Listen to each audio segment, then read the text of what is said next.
sorry, yeah. So hey guys, welcome to XTRATIME BANTER. This is our new video for the shootout, and you guys could understand this is the match between Manchester United and FC Barcelona that happened in Camp Nou. We all know the scoreline, it was 2-2. It was not really a good match for Barcelona's point of view. But before I start on the video, I made a few very good points on how Manchester can be beaten by Barcelona in the Old Trafford. As you can see, the most of the points are nothing. Anyway, starting off, I'm going to ask a good series of questions to both of them. But before I start, I'll give you a good analysis of my overall view on the game. It was a brilliant end-to-end game. I did not expect it to be that good. The previous game against Paris and Bayern had a lot of expectations, but it was very dull. But when it came to Barcelona, Manchester United had a lot of old, bad blood came into that game. It was very entertaining for a neutral perspective. But when we come to a very detailed analysis, I'm a Barcelona fan, he's a Barcelona fan, he's a Manchester fan, you can see, right, obviously. So I'm going to start with Barcelona over here. So we'll start off with the lineup first. What do you think? Xavi made a couple of significant changes in the squad, considering the squad that actually won matches. So what do you think went wrong for the squad? I think your question gave the answer only. The first thing that went wrong is the lineup, of course. I mean, the back four which Xavi played throughout the season, and that back four is the one which is considered to be very big defensive right now. Who considered like 7 goals in La Liga. Now in an important match like Europa, you are just changing the 2 in the back. It's like that costed us in the first only. Like let's first start with the defense line. Like you are putting Alba. Okay, let's talk how Alba plays. You don't like Alba, I can understand that. No, not really that. I mean, I just try to explain what Alba brought to the table. So bringing Jordi Alba, we got more offensive attack on the left side. But what was happening? Jordi Alba is such player who can only provide offensive threat. He will not provide some defensive quality. Okay. So what was happening? Every time Jordi Alba was in the up front, Frankie de Jong was coming in his position to cover that part, yeah. To get a proper backline four. So what was happening? Frankie was just contributing in the backline. He had no role in the midfield. So firstly, the role of Frankie was disrupted because of bringing Jordi Alba. If he would have brought Balde in place of Jordi Alba, Balde could have recovered it quickly because Balde is, as you all know, is a very faster player, right? Right. That's the first point of bringing Jordi Alba. Marcos Alonso also, despite the fact he scored a header, but he is not a first team player for us. We know that because he didn't get much game time throughout the season. But the thing is, if you see in UCL also, you will see this same set of players, Jordi Alba and Marcos Alonso. Here also Europa, we got the same players. Yeah, I think the first goal actually was when Marcos Alonso could not track back in time and he finished it off. I think that is a big point when it was just after they scored the goal. Yeah. So my question is, how can Xavi play these two players in European competition when throughout the league matches you are playing Christensen and Balde? How can you just sub off them in such an important match? I know what Xavi said before the match is like he want to rotate, but you could have rotated in against Cadiz, which is the next match. Right. How can you just rotate in such an important fixture? That's the first point of Jordi Alba which I mentioned. Second is the injury of Pedri. I believe that was the point when the game turned around because, believe or not, Pedri is our midfield. He is a driving force. I mean, if you see the game, you will see whenever Barca loses their control in the midfield, they struggle a lot. That's what happened. Like if you just see the midline, we have Pedri, we have Frankie. I'll stop you here for a second, and this is exactly the midline he's talking about. Here you can see Pedri, Frank Kessie, and Frankie de Jong, right? So this is the problem that happened when Pedri got off. Yeah, please continue. Yeah, so without Pedri, that's the second point which I'm coming to. Xavi substituted Roberto in place of Pedri. Now what was happening? Roberto was playing as a number 8 and Frank Kessie and Frankie de Jong, they were playing as a pivot. Right. Now my question is, why didn't you allow Frank Kessie as number 8? Because we have seen in last La Liga match, Frank Kessie went as number 8 and he played good impact. He was not like best, but he had an impact. He had an assist on that match as well. Now Roberto, that player didn't get enough time for last 2 seasons, not only this season, last 2 seasons. you are replacing him and you are giving him the role of driving the ball upwards. It was a total failure, I believe. So I think from selection point of view and substitute, it was a total failure. Remaining nothing to take away from Manchester, they were far better. I believe they were Agreed. far better actually. And like that's all. I mean, it was really disappointing to see how Xavi just came the lineup. Right. So actually, I could understand the pain when you were talking about it, because I felt it too. I'm a Barcelona fan, but we cannot take anything away from Manchester. So Yeah. going to Manchester, I'll go to Turjo now. Chandro. So after a disastrous start for the Manchester United team in this league, in the EPL, of course, a lot of players left, few came in. Ten Hag was given a big responsibility. Club is being sold at the moment. Everything going on. Coming to a very important European game, playing this well. What do you think is the expectation from the lineup on the second leg? Okay, so हमारे पास दो तीन players थे नहीं जो लोग could have made a good influence on this match only, on the Camp Nou match. Right. ठीक है, तो सबसे पहला था Lisandro, who will come back in place of Luke Shaw. Luke Shaw will take the left back position. Yeah. Apart from him, Marcel Sabitzer will be there, who I think is a very good player. If played to his strengths, ये दोनों, और सामने आपका Antony आ सकता है, जो is also good. मैंने Jadon Sancho या Antony, I think it's a equal thing only.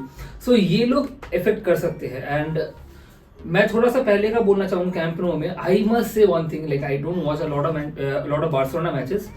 भाई कैंप नो का जो वो फील्ड है, फील्ड नहीं, क्राउड तो उन लोग का अलग है.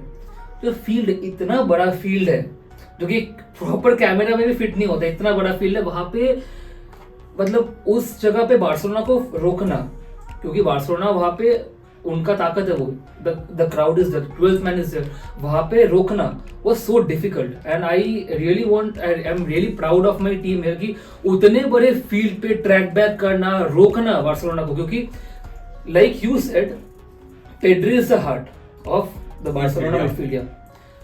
एंड टू बी ऑनेस्ट, मैं बार्सिलोना का 3 प्लेयर्स को लेकर बहुत ज्यादा वरीड था. फर्स्ट है ऑब्वियसली लेवेंडोस्की, क्योंकि वो तो गोल थ्रेट है. Second Pedri, not Gavi, Pedri. और थर्ड था आरागो. ये 3 प्लेयर को लेकर आई वाज श्योर लाइक कि ये अपना मार्क रखेंगे. एंड जब तक पेड्री खेला मैच में, आई थॉट कि they had the control over the midfield. I felt, क्योंकि Gavi was pressing good, Fred was also there trying to neutralize him, but I think Pedri was actually orchestrating the passes, I believe. But वहाँ मतलब Casemiro भी थोड़ा सा कर नहीं पा रहा था कुछ, ठीक है. लेकिन पेड्री के जाने के बाद एक ट्विस्ट हो गया गेम में, जहाँ पे मैनचेस्टर ने पकड़ लिया था, ठीक है. Even and I am not biased, but I would say कि even Manchester had the better chances, but I would say कि this is one of the most 50-50 matches I have ever seen in my life. मैंने बहुत matches देखे, लेकिन 18 shots दोनों के दोनों. Position obviously तुम लोग का ज्यादा होगा ही, पोजीशन तुम लोग पोजीशन टीम हो, बट आई फेल्ट इतना अच्छा match I have not seen over a long time. That's actually true, yeah. I just have to say कि वो 3 प्लेयर्स जो मैंने बोला है, लिसांड्रो, मार्सेल और एंटनी, ये तीनों आएंगे तो आई थिंक ओल्ड ट्रैफर्ड में जाओगे तो हम लोग का जीतने का चांसेस हो जाता है. आफ्टर तुम लोग को बहुत सारी इंजरीज भी है और सस्पेंशन गावी का भी है. तो उस तरीके से नंबर्स गेम में देखा जाए तो I think we can beat. I hope we beat. So that's it. Right. क्योंकि देखो एक्सपेक्टेशंस मैच से था, बट जिस तरह से like they came both the teams, it was unreal. For a neutral perspective, if you have watched the game, it went crazy. There is not a second you could take your eyes off the game. If you just blink, you'd miss something good. I think the biggest impact in this game was, of course, from Manchester it was Rashford, and from Barca it was Rafinha. I think Rafinha was one of the most active players of that squad. I was very upset when he was taken off, and he also apologized to Xavi. And Xavi's like, cool, I get it, I was there as well. But missing Ousmane Dembele, people were a bit skeptical how he can fill the shoes up, but he did really well. He got a goal and an assist, I think, in a very important match. Now let's see. Pedri's injury, what it does, it actually jumbles up the midfield very much. Gavi is not there, so it is going to be very interesting to see how Barca might line up. So what do you expect when going into the second leg, how Barca would actually line up their midfield? Because that's the most important part here. We know the forwards, what's going to happen, but the midfield. See, at this point, I really don't know, because this is such a midfield which haven't played any day in this season. So keeping in mind the players we have, what I want, I'll just say what I want. first I want it will be a 4-3-3 with two wingers. It won't be a midfield in the top. So I want Ansu, Leva and Rafinha to start. In the midfield, I don't know whether Busquets will be there or not. If he is not there, then it will be Frankie de Jong for sure, and the other will be Roberto, because we have no other options. And in the back line, I think we have those four only. I think playing that back four is much more important. Very important now. I think the next Cardi's game is a very important time to actually see which squad actually comes in there. Because Pedri is not there, despite the red card there suspension for Gavi. He's going to play in the league, of course. So it's very important to see how they line up. In terms of Manchester, the current league state is at third position. If this goes on, of course, the transitionally, I think it's a very, very good season for Manchester. If they go through from the Old Trafford leg, what do you expect? Do you think they can go ahead and win this competition? I'm not talking about the league, of course, because league is very difficult at the moment. But for this Europa, yeah, okay.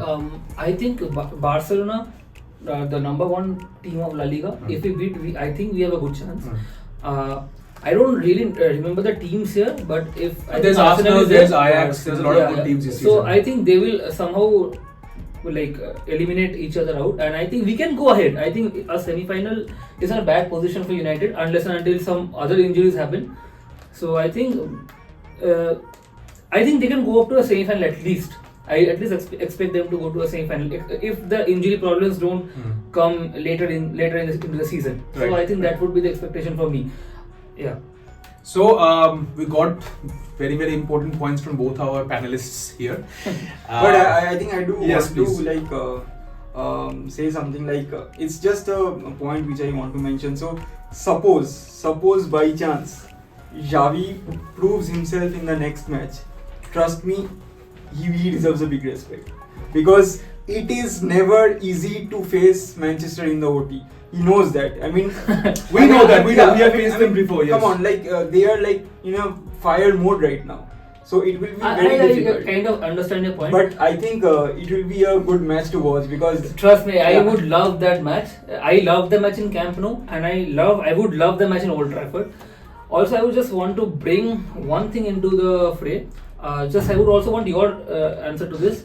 Do you think the refereeing in the last match in Camp Nou was an absolute shambles for both the teams? Yes. They didn't get I'll just tell the obvious. I think you guys deserved a penalty for the Fred one, and I think we guys deserved, you guys would have taken a red card for Koundé yes.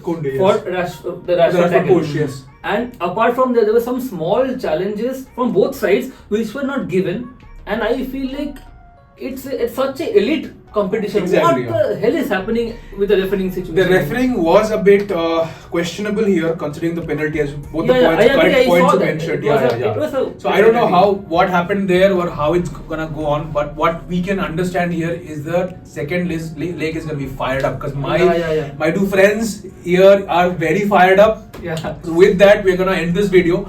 And please do let us know what are your views about the match and what do you expect from the next leg. You can predict the winner as well in the comments. So we'll catch you in our next episode. So as we always say, keep bantering.